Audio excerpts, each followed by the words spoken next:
Okay, Aaron, I last spoke to you on Near FM just over 2 years ago, and I read the great article in the Northside People this week where you were quoted before or leading us up to talk about the news in the Northside People this week. Could you start off by giving me an update in general on the developments that have happened in the IIHA over the last 2 years since our last interview? Sure. As a national governing body of ice hockey in the country, we've been still really trying to grow and maintain our sport, even though we do not actually have an ice rink in Ireland. The only one that we can avail of is in East Belfast, which is a substantial amount for most people to have to travel to. We get one ice slot a week from 10:15 to 11:30 in the evening. So that's primarily only usable for our adult members. Our kids can't use those because it's just too late. So our kids primarily focus on inline hockey, which is rollerblades, or in the wintertime, there's, the various temporary ice rinks that open up around Christmas time, and our kids will primarily try to focus on that. So, other than that, we constantly work as much as we can to keep our kids engaged and to keep our adults playing, and have our national teams of all age groups, travel around the world as much as possible to play, which is at their own cost because we don't really get funding in order to pay for our athletes to travel. But, we're just getting to that point where it's really becoming a necessity that we get our own ice rink in Ireland. Yeah, we'll come back to talk about the campaign for the ice rink more in a few minutes. You mentioned there we have Irish national teams for ice hockey. What are the age groups? Like, obviously there's an adult team, but what are the age groups? Could you tell me? I'm just curious for the teams. Well, for our national teams, yes, we have a men's senior team. We have a women's senior team. And then for our youth teams, we have basically from under 18s to under 12s. We don't really we don't go to that level with any kids younger than that, because the primary focus should just be on having fun, not be about stepping up to represent your country at that age. So you have an under 12s team, do you? We did. They actually, right before the last Winter Olympics in South Korea, they actually traveled to do a pre-Olympic tournament in South Korea. Oh. So they, you have hockey, they will travel. I was talking to a woman recently. I think she lives in Florida, I think it is. But she was telling me something, and I haven't noticed it in Ireland, but maybe you have. But she was telling me that her kids were telling her that rollerblading is popular again now in either. I'm not sure if it's her state or it's across America in general. Have you noticed that as well? Well, I don't so much keep tabs on what's going on in the States, but inline hockey is very popular here. It's an all island league or federation. From Northern Ireland all the way down to Cork. I believe they have, and I'm sure they'll correct me on this, but they have well into 20 different teams and clubs. So inline hockey is actually very popular here. And it's very popular, you were saying, amongst people who do ice hockey, yeah? Yeah, I mean, look, there's a lot of transferable skills. The basic premise is the same, but yeah, there's obviously differences. But it's an easy transition for inline and ice hockey to go for the players to go back and forth. When I was a teenager, I think I was around 15 years old. I played for a team. I don't know if you ever heard of them. They're not on the go anymore, but the Strikers. Did you ever hear of them? No. No.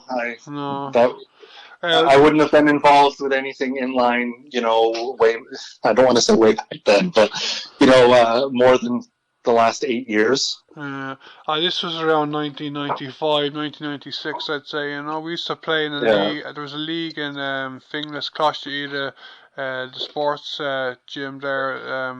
We used to play. There was a league every Saturday, I think it was, for a few months. Yeah. There was one in DCU as well, but it was great crack, you know.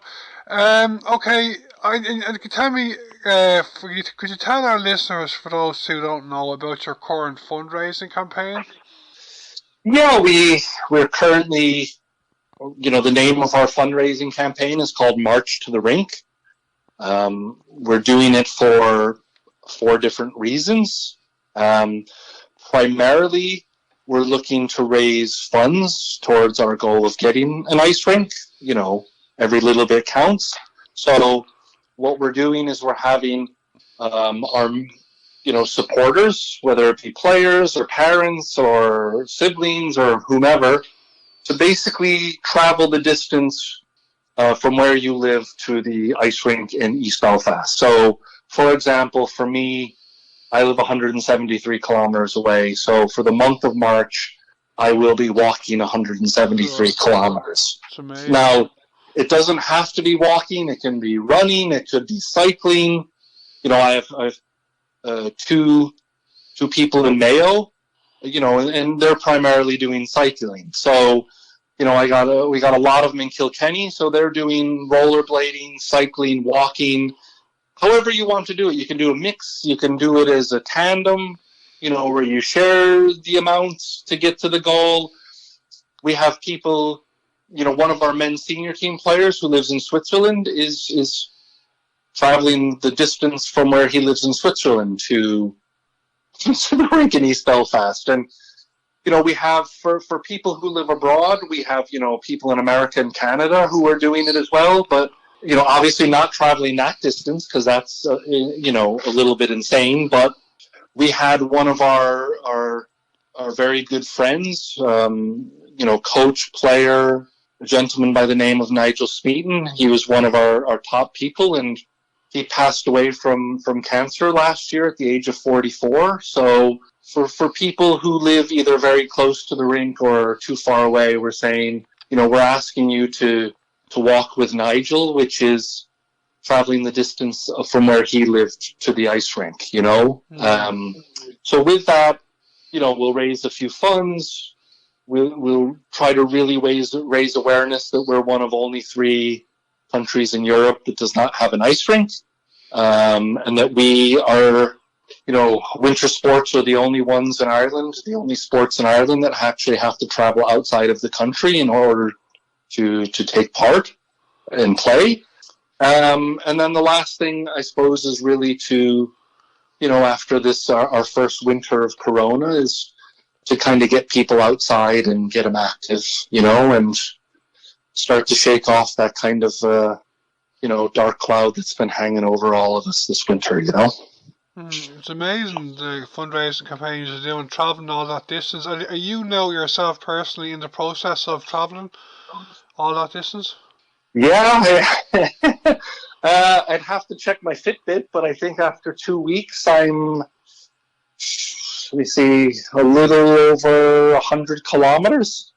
So I'm talking to you now on the phone. So whereabouts are you now in Ireland? Like, are you in Dublin or are you up? Yeah, I'm based in Dublin. So for me, like I said, it's 173, and I either go outside and do my walking, or unfortunately, when it rains, luckily I have a treadmill, so okay. I have that opportunity to stay dry and stay on the treadmill.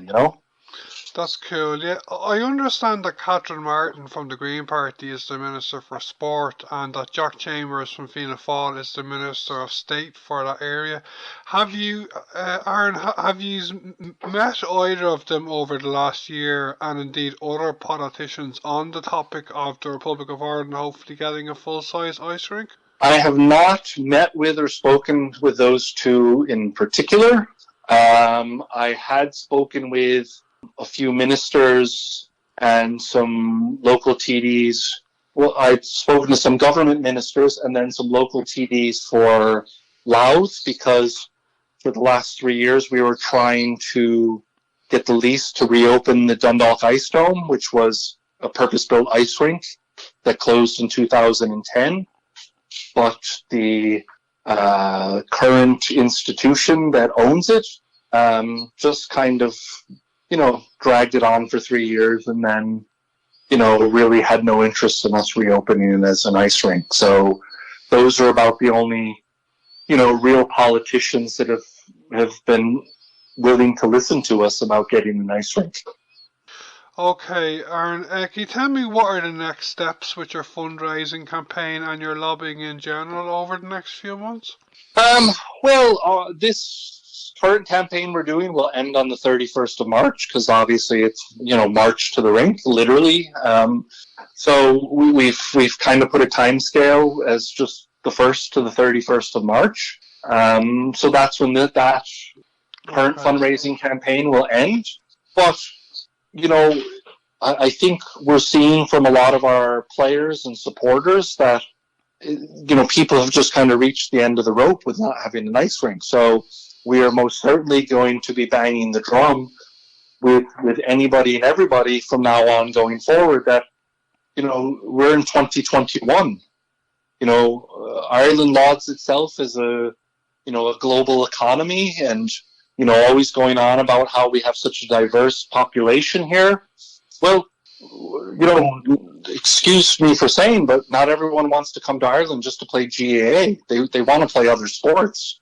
So I'm not just talking about winter sports. There's such a diverse, requirement for sports, and we just don't really have the infrastructure here for it. So, we're not asking for money from the government. We're not asking for handouts. We have investors to build an ice rink. What we need is a place to put it. So that's what we're primarily going to be focusing on, is trying to get the word out as much as possible and say, look, again, I'll reiterate when I say we're not asking for anything. We don't want money. We want land in order to put an ice rink on so we can, for the first time, really have an ice rink in this country. Okay, Aaron, how can our listeners on Near FM support you with this campaign you have at the moment? It's just, I suppose there's two ways. You can certainly donate money. We will greatly appreciate that. You can find the links either on our webpage, which is www.iiha.org. And certainly you'll see most of our story on our Facebook and Twitter. We post a lot of videos and stuff, and you'll see the links on there if you'd like to donate money. Or, just support us. Repost something or tell a politician that, you think we should have more sports facilities in this country. And just put the word out. There's more people that know that there's ice hockey in this country, maybe the easier it will be to get access to the land that we need in order to put a rink.